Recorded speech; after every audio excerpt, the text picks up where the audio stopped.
John 21:18, pakatandaan mo, nung bata ka pa, ikaw ang nagbibihis sa iyong sarili at pumupunta ka kung saan mo gusto. Isa daw yan na pribilehiyo ng pagiging bata. Meron kang kontrol sa iyong katawan. Binibihisan mo ang sarili, pumupunta ka sa ibig mong puntahan. Ngunit pagtanda mo sa pagpapatuloy, iuunat mo ang iyong mga kamay at iba ang magbibihis sa iyo at dadalhin ka kung saan hindi mo gusto. Nagaganap daw ito pagtanda, pag mahina ka na, you no longer have complete control over your body.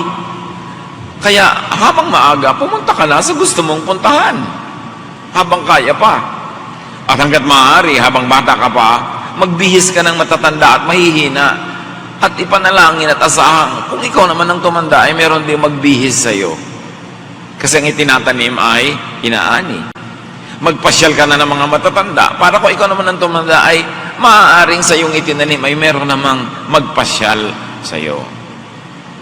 Ang pagyayabang, maaari rin tungkol sa physical beauty. Isa yan sa mga nagiging dahilan ng pagmamalaki, kagandahan. Pero sabi ng Proverbs 31:30, kumukupas ang ganda. In fact, physical beauty is only very short-lived. Sandaling-sandali lang na maganda ang isang tao. Nasa kasibulan, sa tanghaling tapat ng kanyang buhay, pero yun ay papalipas. At pwede rin ipagyabang financial wealth, pera, kayamanan. Luke 12:15-20, at sinabi niya sa kanilang lahat, mag-ingat kayo sa lahat ng uri ng kasakiman, sapagkat ang buhay ng tao ay wala sa dami ng kanyang kayamanan. Nawawala, nananakaw, nababawi ang mga kayamanang pinansyal. Boasting could also be of intelligence, mental brilliance, greatness. Yan ay maaari pang mga ipagyabang, yung mga katalinuhan, galing, husay. Pero ang lahat ng yan ay pumupurol, kumukupas, kumisay biglang nawawala. Gaano ka man katalino, karunong, kahusay, minsan ka lang mabagok, na apektuhan ang iyong utak, pwedeng mawala ang lahat. Hindi pwedeng ipagyabang ang galing. Tulad ng isang hari na nagyabang ng todo-todo, Daniel 4:29-33. Minsan, namamasyal ang hari sa hardin sa bubong ng kanyang palasyo sa Babylonia. Ito ay si Haring Nebuchadnezzar. Sinabi niya, talagang dakila ang Babylonia. Ako ang nagtatag nito upang maging pangunahing lungsod at maging sagisag ng aking karangalan at kapangyarihan. So ako ang dakila, ako ang magaling, ako ang nagtatag. Hindi pa siya natatapos sa pagsasalita. Nang isang tinig mula sa langit ang nagsabi, Haring Nebuchadnezzar, pakinggan mo ito. Aalisin na sa iyo ang kaharian. Katatapos-tapos pala niya magyabang, meron ng bawi ang langit, sapagkat sinosolo niya ang karangalan at di niya kinikilala ang Diyos sa langit. Ipagtatabuyan ka sa parang at doon maninirahan kasama ng mga hayop. Kakain ka ng damo tulad ng baka. 7 taon kang mananatili sa gayong kalagayan hanggang sa kilalanin mong nasa ilalim ng kapangyarihan ng kataas-taasang Diyos ang kaharian ng mga tao at maaari niyang ibigay ito kanino man niyang naisin. Ipinaliwanag ng tinig mula sa langit ang dahilan kung bakit babawian ng kapangyarihan at katinuan si Haring Nebuchadnezzar. Sabi, kailangan kilalanin mo na ang Diyos ay nasa ibabaw ng lahat ng kapangyarihan ng tao, na siyang nagbibigay at nagbabawi nito, at mangyayari sa iyo sasahol ka pa sa hayop.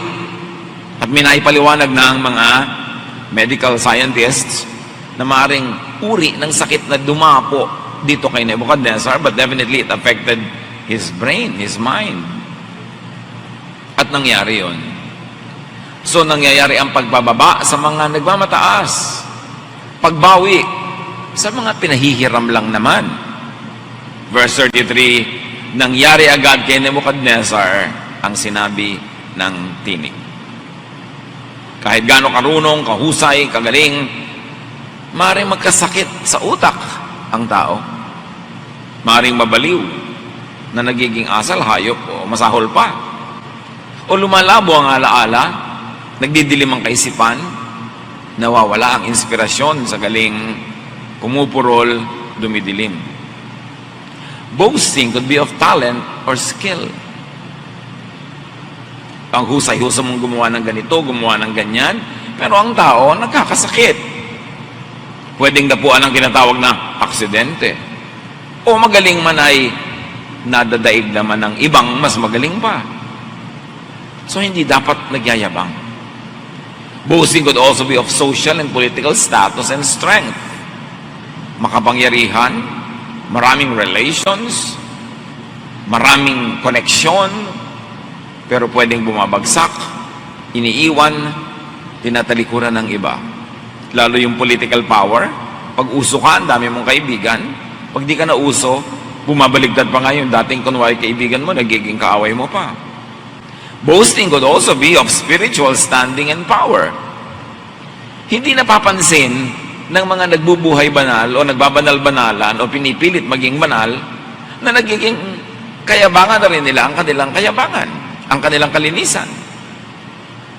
Kuminsan ang taong hindi nagkakasala ay nagiging mayabang at minamaliit, dinudusta agad yung mga nagkakasala. Yung mga taong maganda ang buhay, matuwid, malinis, maaari hindi niya napapansin na naipagyayabang na niya yon sa paghuhusga niya sa mga kapwa niya na itinuturing niyang marumi. Kaya sabi ng 1 Corinthians 10:12, kaya't mag-ingat ang sino mang nag-aakalang siya'y nakatayo at baka siya mabuwal. Kung nakatayo ka, magpasalamat ka sa Diyos, pero ihanda mo rin ang iyong loob sa posibilidad na pwedeng walang kaginsa-ginsa ay mabuwal ka. Kaya ang mga nakatayo, nananatiling nakatayo, dapat mabait sa mga nabubuwal. Kasi hindi mo alam kung kailan ikaw naman ang mabubuwal. Ang mga matuwid ay dapat na mahabagin, mabuti pa rin sa mga liko. Ang mga nabubuhay sa liwanag ay hindi dapat manlait ng mga nagtatago sa dilim. Those who live above the surface must never diminish the human value of those who fall in the cracks. Hindi dapat nagmamalaki. Lalong-lalo ang kabanalan, hindi dapat ipinagmamalakihan. Kasi hindi mo alam kung kailan biglang ikaw naman ang matatalo ng tukso. Dadapuan ng pagkakamali at igugupo ng kahinaan. Huwag kang na agad-agad na mamalo sapagkat ang iyong pamalong ginagamit ay maaring sa'yo naman gamitin kung ikaw ang dapat paluin. Lahat ay pinagmamalaking yan. All this could disappear in a flash. Tulad ng nangyari kay Job, na nakatala sa Job 1:13-21. Ang yaman-yaman niya, dami-dami niyang anak at mga manugang, napakarami niyang kaibigan, mapakalusog ng kanyang katawan, pero sa isang araw, nabawian ng lahat ng yaman, namatay ang lahat ng anak, ang mga kaibigan ay naglayuan sa kanya, at iniwan siya ng kalusugan, nabalot ng galis ang kanyang katawan mula tuktok ng ulo hanggang dulo ng daliri sa paa.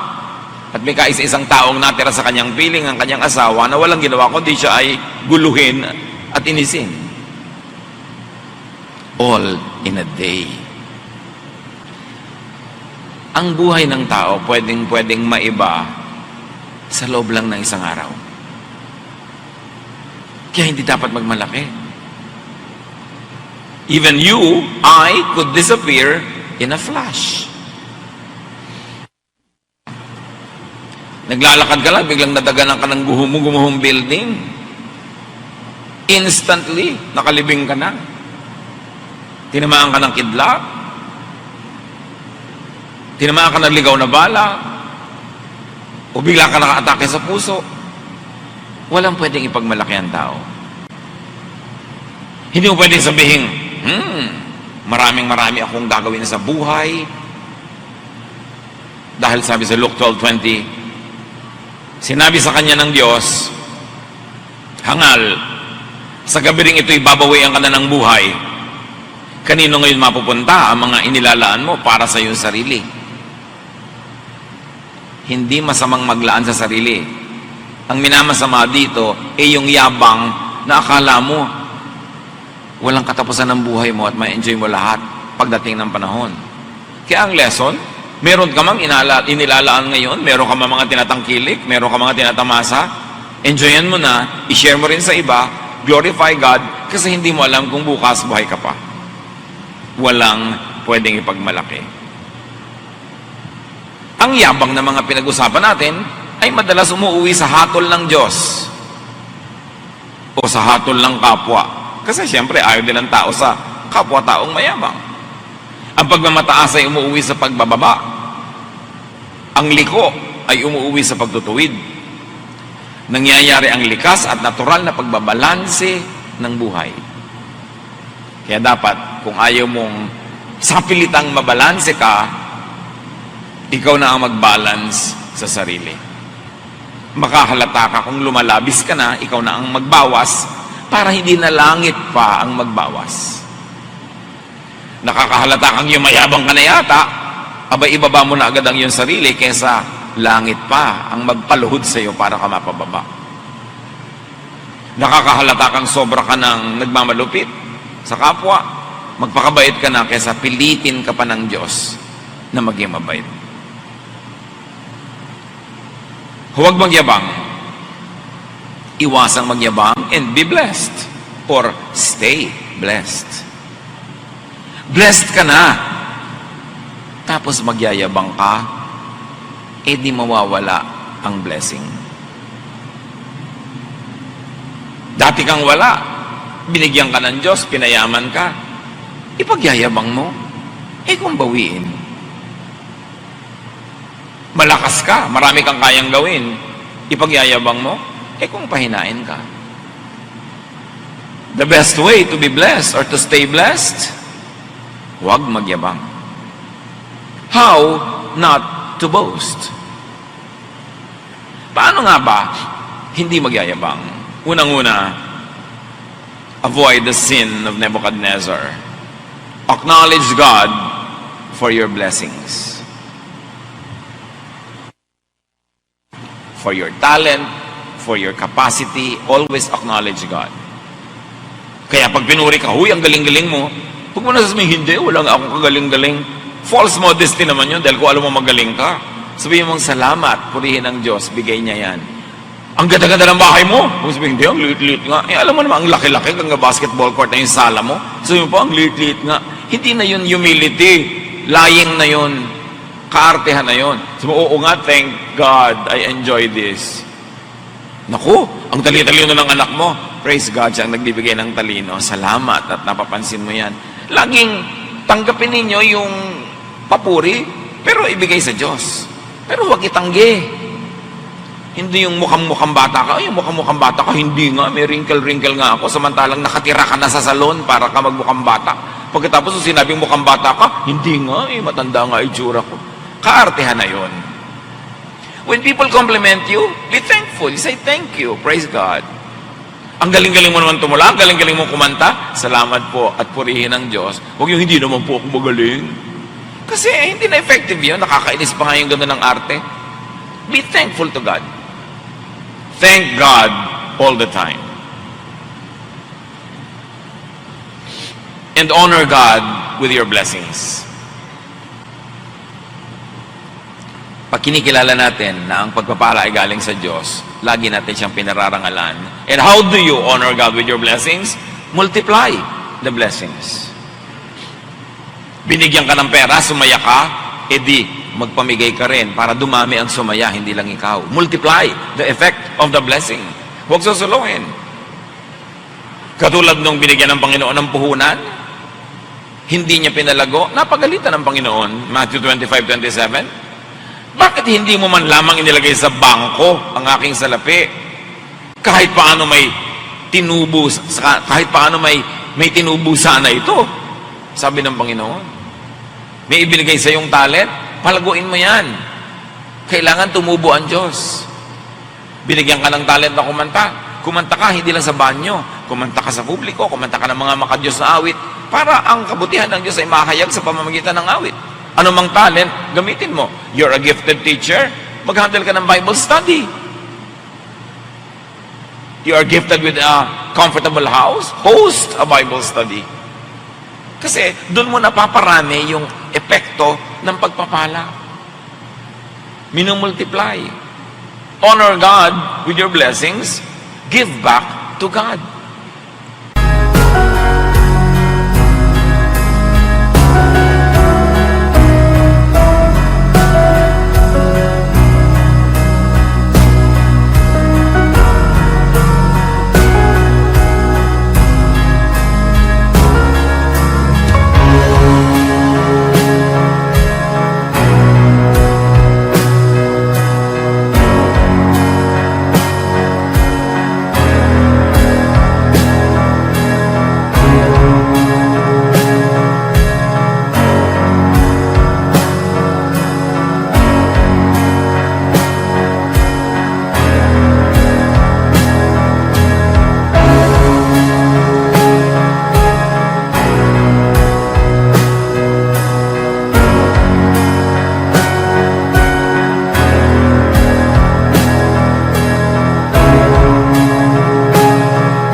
Kung galing sa Diyos, abay dapat ka magsukli.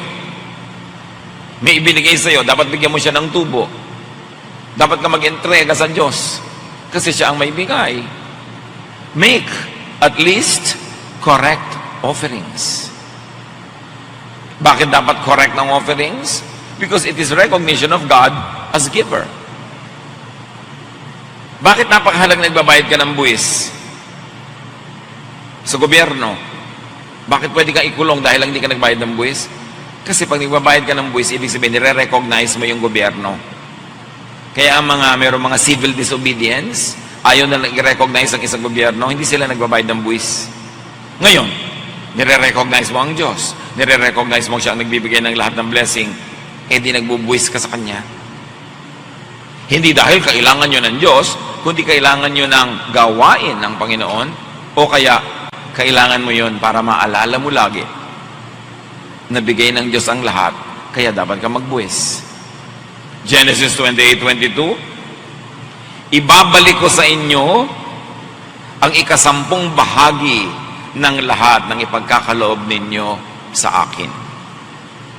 Kailangan ba ng Diyos yung ikasampu? Hindi. Pero kailangan ng kanyang bahay dalanginan. At number 2, kailangan nung tumanggap ng pagpapala na ipaalala sa kanyang sarili na bigay lang yun ng Diyos at di niya dapat solohin. So there is a practical and there's a symbolic and a ceremonial value to giving back to God. Kaya sa Malakay 3:8-11, ang walang kamatayang teaching na ito, kausap ng Diyos ang bayan. Ang tanong ko naman ay, matuwid bang pagnakawan ng tao ang Diyos? Hindi. Ngunit pinagnanakawan nyo ako. Sa paanong paraan? Sa mga ikasampung bahagi ng mga handog. Isinusumpa ko kayong lahat sapagkat ako'y pinagnanakawan ng buong bansa. Sabi ng Diyos. Dalhin ninyo ng buong buo ang inyong mga ikasampung bahagi sa tahanan ng Diyos upang matugunan ang pangangailangan sa aking tahanan. Subukin ninyo ako sa bagay na ito. Kung hindi ko buksan ang mga bintana ng langit at ibuhos sa inyo ang masaganang pagpapala. Hindi ko rin hahayaang salantain ng mga balang ang inyong mga pananim at mamumunga na ng sagana ang inyong mga ubasan. Yan ang sabi ng Panginoon. Naiinis ako sa inyo, dinadaya nyo ako. At huwag nyo akong inisin. Bigyan nyo ako ng kasiyahan at pagka hindi naman iba yung lalong kasiyahan ang tatanggapin nyo mula sa akin. So honor God, do not boast, and honor God with your blessings, share with others. Tuwing may natatanggap ka sa Panginoon, huwag mong salohin, laging merong kaparte yung iba. Natutuwa siya. Matthew 25:35, sabi niya doon sa mga gagantimpalaan, sapagkat ako'y nagugutom at ako'y inyong pinakain. Ako'y nauuhaw at ako'y inyong pinainom. Ako'y isang dayuhan at inyong pinatuloy. Anumang buti ang ginagawa natin sa kapwa is an act of high worship. Ang pagsamba hindi lang sa pag-awit, sa pagsayaw, sa pagdadasal, napakataas na uri ng pagsamba, ang paggawa ng mabuti, lalo sa mga hindi makakapagsukli, lalo sa mga sobrang kawawa at maralita, mahina. Yun ang kabutihan na kinikilala ng Diyos, na siya mismo ang beneficiary, kasi mahal niya yung binigyan mo, edi siya yung tumatanaw, siya ngayon ang magbabalik. Napakahalaga. Hindi ka pwede magmahal sa Diyos nang hindi ka palabigay sa kapwa. Magandang test yun eh. Paano ko pa malalaman na meron akong totoong faith? Palabigay ka ba sa kapwa? Yun, isa sa mga palatandaan na meron kang tunay na pananalig.